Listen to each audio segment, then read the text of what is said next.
a figure in black robes, a wide-brimmed hat, and a long, bird-like beak. It is one of the most haunting images in history, the plague doctor, but this costume was not a medieval relic. It was a product of 17th century science, born from a desperate attempt to understand a disease that killed millions. So, did the beak mask actually work? The answer is more complicated. The beak mask was designed by Charles de Delorme, a French physician, in 1619. He believed the plague was spread by miasma, or bad air. The beak was stuffed with herbs, spices, and vinegar-soaked sponges to purify the air before it reached the doctor's nose. The glass eyes and leather hat were meant to protect from the patient's breath. But did any of this actually stop them? In reality, the plague is caused by the bacterium Yersinia pestis, transmitted by fleas on rats. The mask could not block fleas, and the herbs did not kill bacteria. However, the mask may have offered some accidental protection. The beak kept people at a distance, and the herbs might have reduced the smell of decay, which was thought to cause disease. But as a medical device, today the plague doctor mask is a symbol of fear and superstition. But it also represents a turning point in medicine, the first attempt to use a protective device against disease. It didn't work, but it paved the way for modern infection control. The beak mask was a failure, but a necessary one, and that is why it still haunts our imagination. The short answer is no, but the real story is far more interesting.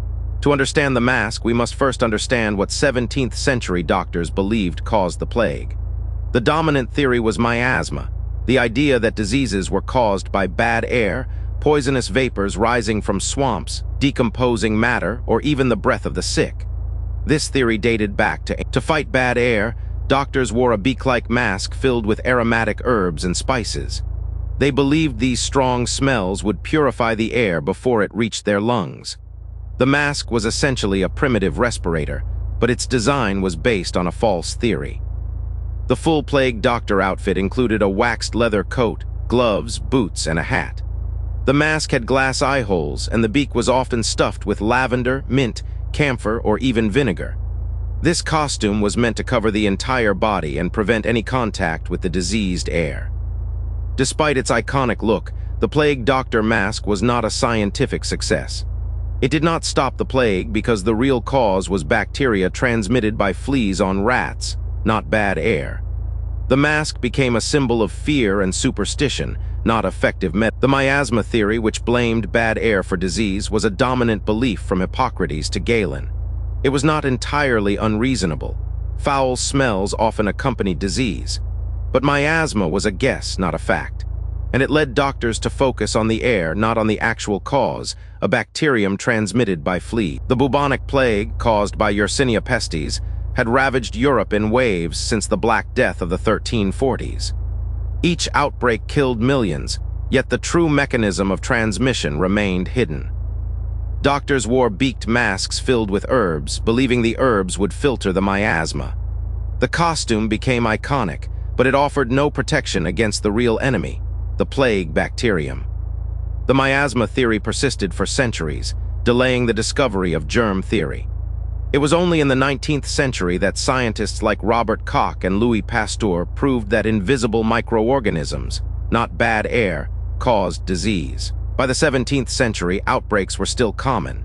The Great Plague of London in 1665 killed an estimated 100,000 people, nearly a quarter of the city's population. Doctors were desperate. They had no germ theory, no antibiotics, no understanding of vectors. All they had was tradition and observation. And observation told them that the plague seemed to travel through the air. Wore beaked masks filled with herbs and spices, hoping to purify the air before it reached their lungs. They carried long sticks to examine patients without touching them. These plague doctors became a symbol of both fear and hope, but their masks did nothing. The real culprit was not the air, it was the fleas on rats. The connection between rats, fleas, and plague was not understood until the late 19th century. In 1894, during an outbreak in Hong Kong, scientists finally identified the bacterium Yersinia pestis. They discovered that fleas carried it from rats to humans. This was a breakthrough. For the first time, the true mechanism of plague. Today, plague still exists but is treatable with antibiotics. Outbreaks are rare and usually contained. However, the story of plague is a reminder of how fragile our knowledge can be.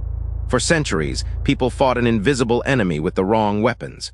It took science, patience, and a willingness to question old beliefs to finally understand the truth. Who breathed the same air as the sick often fell ill. So, if bad air caused the plague, then protecting the air you breathed seemed logical. Enter the beak. The iconic plague doctor costume was first described in 1619 by Charles de Delorme, a French physician.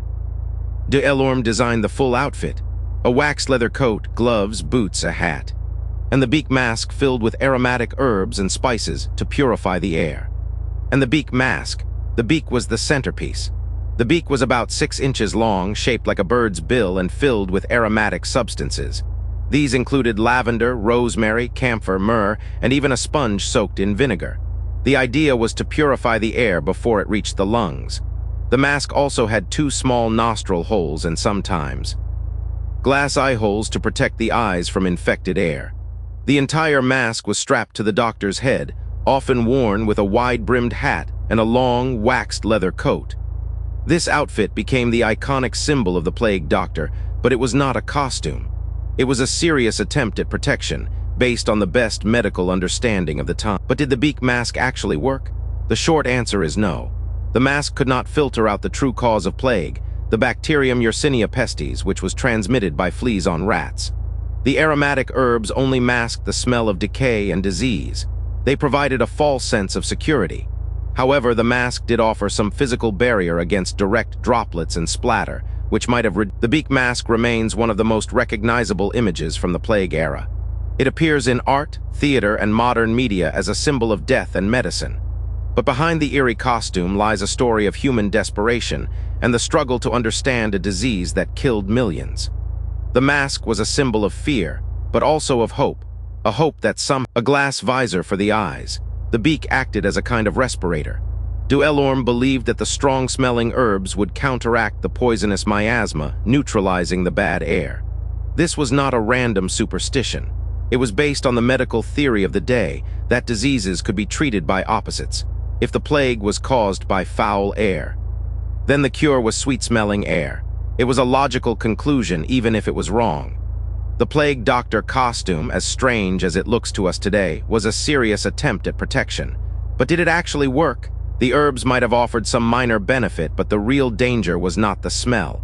It was the flea. The plague doctor's costume became a symbol of the era, but it was not the only strange remedy people tried. Some carried pomanders filled with herbs. Others burned aromatic woods and spices in their homes. A few even sat in sewers, hoping the strong smell would drive out the bad air. Desperation led to many creative but useless solutions. In the end, the plague doctor's costume was a product of its time, a mix of fear, logic, and limited knowledge. It shows how people try to make sense of the invisible. They saw the smell, so they fought the smell. They did not see the fleas. And that is the tragedy of the Black Death.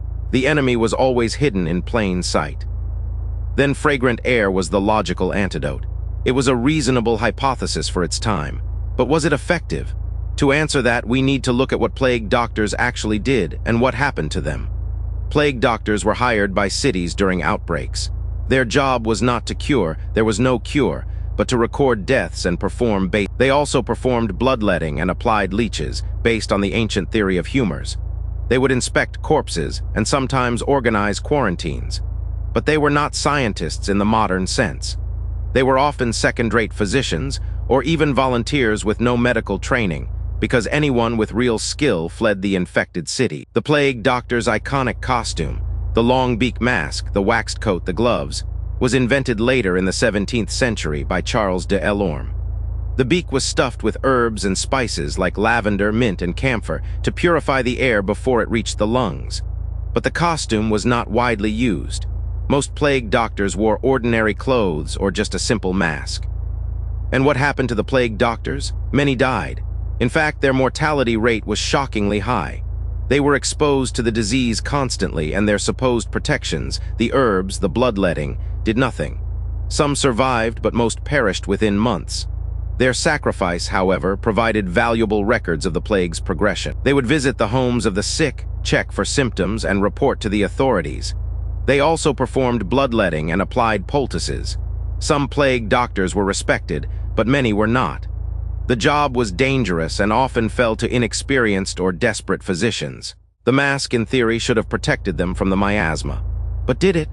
The evidence suggests that the beak was stuffed with herbs and spices like lavender, mint, and camphor, based on the miasma theory of disease. However, the mask offered no real protection against the actual cause, bacteria transmitted by fleas, and plague doctors also carried a wooden cane to examine patients without touching them and to keep people at a distance. The cane was used to point out sores, lift clothing, and even take pulses through the patient's sleeve. It became a symbol of their grim duty. Despite their efforts, plague doctors could do little to cure the disease. Most treatments were useless, bloodletting, applying live frogs, or rubbing onions on the sores. The mortality rate was staggering. Yet these doctors risked their lives and many died. Their legacy is a mix of courage and futility. It offered little to no protection. Plague doctors died of the plague. Historical records show that many physicians who treated plague patients succumbed to the disease themselves. The mask could not filter out the actual cause, Yersinia pestis. The bacterium is tiny, about 0.5 to 1 micrometers in size. The herbs in the beak might have made the air, but it could not stop an invisible killer. The plague spread through flea bites and respiratory droplets. A flea, no bigger than a pinhead, could carry the bacterium from a rat to a human. Once inside the body, Yersinia pestis multiplied rapidly. It overwhelmed the immune. The most common form was bubonic plague. It caused painful swollen lymph nodes called buboes. These buboes could appear in the armpits, neck, or groin. They turned black as the tissue died. Victims suffered high fever, chills, and extreme weakness. Death often came with. There was also pneumonic plague, which attacked the lungs. This form spread through the air when an infected person coughed. It was even faster and deadlier than the bubonic form. Victims coughed up blood and turned blue from lack of oxygen. Death could occur within 24 hours of symptoms appearing. But they did not trap bacteria. The mask was not airtight. Moreover, the plague was not primarily airborne. The main vector was fleas on rats. The mask did nothing to prevent flea bites. So the mask was a failure. But it was a failure born of logic, not ignorance. The doctors were working with the best tools that. In fact, the beaked mask was a symbol of the limits of pre-modern medicine. Doctors understood that disease spread through bad air, but they didn't know about germs. Their solution was logical given their knowledge. The mask was a rational response to a misunderstood threat. The mask also had a practical function. The beak was stuffed with herbs like lavender, mint, and camphor. These were believed to purify the air and protect the wearer. While they didn't stop the plague, they did mask the smell of death and decay. That was a small. Today, the plague doctor mask is a pop culture icon, appearing in costumes and art. But its real story is more interesting than the myth. It represents a moment when humans tried to fight an invisible enemy with the only weapons they had: observation, logic, and a little bit of hope. Some aspects of the costume may have offered unintended benefits. The waxed leather coat and gloves could have reduced flea bites. And the mask, by keeping the doctor at a distance, may have reduced direct contact with patients. But these were accidental, not in. The real tragedy is that the mask gave a false sense of security. Doctors who believed they were fully protected may have taken greater risks, exposing themselves more than if they had worn nothing at all. Historical records show that plague doctors often fell victim to the disease themselves. Despite their elaborate costumes, many contracted the plague and died. The costume was not a scientific solution, but a psychological. The plague doctor costume remains one of history's most iconic images. It symbolizes both the fear of disease and the desperate attempts to fight it. But it also reminds us that good intentions without proper science can lead to tragic outcomes. Where protected may have taken more risks. Today, the plague doctor mask is instantly recognizable. It appears in movies, video games, and Halloween costumes, but this modern image is a distortion. The mask was never meant to be terrifying. It was a medical device, however. The association with death and horror came later, as the mask became a symbol of the Black Death in popular culture. Artists and writers began using it to represent plague, fear, and mortality. Over time, the original medical purpose faded, and the mask took on a darker life of its own. In the 19th century, the mask appeared in illustrations of the Black Death, often worn by grim reaper figures. This cemented its place as a symbol of death. By the 20th century, it was a staple in horror movies, from The Seventh Seal to modern zombie films. The mask had completed its transformation from medicine to myth. Today, the Plague Doctor mask is a powerful cultural icon. It appears in video games like Assassin's Creed and Darkest Dungeon, and in countless memes. But its true history is more complex than the horror it now represents. The mask was born from a desperate attempt to understand disease, not from a desire to frighten. It is a reminder that even our darkest symbols often have humble human origins. Of the plague itself, a memento mori. In the 19th century, artists and writers began using the image to evoke the terror of the Black Death, even though the mask didn't exist then. This anachronism stuck. Today, many people believe the mask was worn during the medieval plague, centuries before it was invented. The mask has also been adopted by subcultures, from steampunk enthusiasts to modern ravers, who wear it as a fashion statement or a symbol of rebellion. In Venice, during Carnival, elaborate beaked masks are a popular costume accessory, completely detached from their medical or. In popular culture, the Plague Doctor mask appears in video games, movies, and TV shows as a shorthand for disease, death, or mystery. From Assassin's Creed to The Witcher, the image has become a visual cliché for plague settings, often historically inaccurate but visually striking. So the next time you see a Plague Doctor mask, remember, it's not a relic of the Black Death, but a 17th century invention that has taken on a life of its own.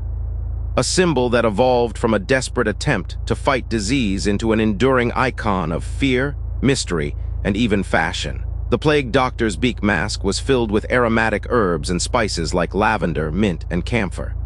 Physicians believed that the plague spread through miasma, bad air, and that these strong smells could purify the air and prevent infection. But the real cause of the plague was the bacterium Yersinia pestis, transmitted by fleas on rats.